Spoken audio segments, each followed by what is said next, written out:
Hello, my name is Sabra, and I'm so thankful that you tuned into today's video break. And I love this passage of scripture because it's going to challenge us a little bit to think about, okay, what mountain am I climbing? Who may ascend the mountain of the Lord? Who may stand in his holy place? You know, how many times have I asked that in my own heart? Who can do that?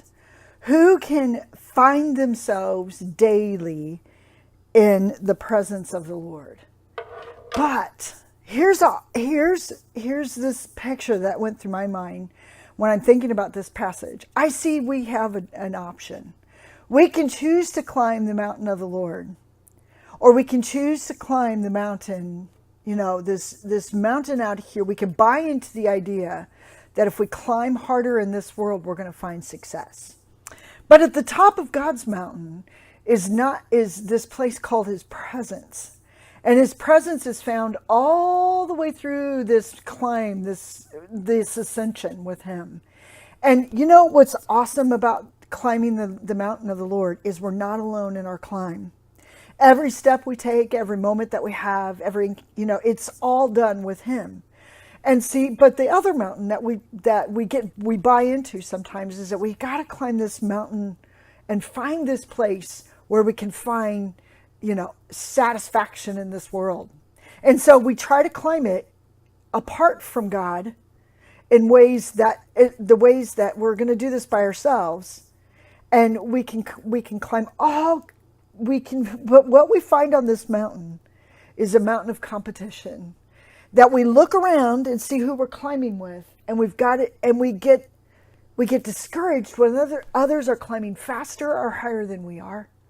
Or it's a mountain that isn't filled with love and goodness and mercy and grace.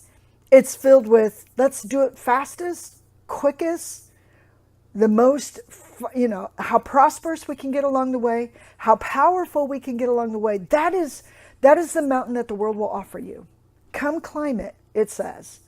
But on it you will find strenuous labor that is not its temporary satisfaction. But it's dependent upon where you are on this mountain. Don't buy into the idea. I've tried it, it doesn't work. I've seen friends try it, it doesn't work. It's that question of what's wrong with me? What's going on in this world? When God is saying, come climb mine. Because on the mountain that you will face there, you're not going to face anything alone. Trials and tribulations will come, but they're not going to come because of some strenuous work that you tried to do and failed, or some stressful situation that you found yourself in because of sin. Nope, it's going to come because it's just going to help push you further. It's one of those trials that are going to help you to see even a grander perspective of who God is on this mountain. And so don't buy into this false idea of climbing this mountain of the world, because you might find temporary satisfaction, but the mountain that God offers you to climb is going to be filled with his presence. It's going to be filled with his goodness and the assurance that he is with you. And you know what the satisfaction comes from?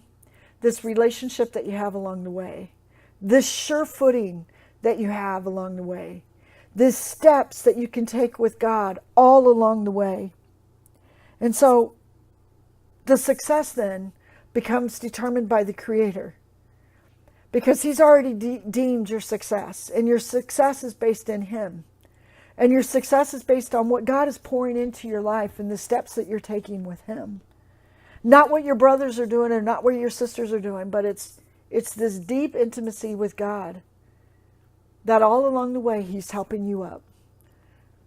And it's amazing. Sometimes we go real fast, and then God slows us down to this place of just sit and rest for a bit. And then sometimes we'll go a little bit faster at a moderate speed. And God says, let's just rest a bit. But see, on the mountain of this world, there is no stop. There is no place of rest. I mean, the kind of rest that is internal, that secret sense of peace. So I guess my question to you and to me is, what mountain are you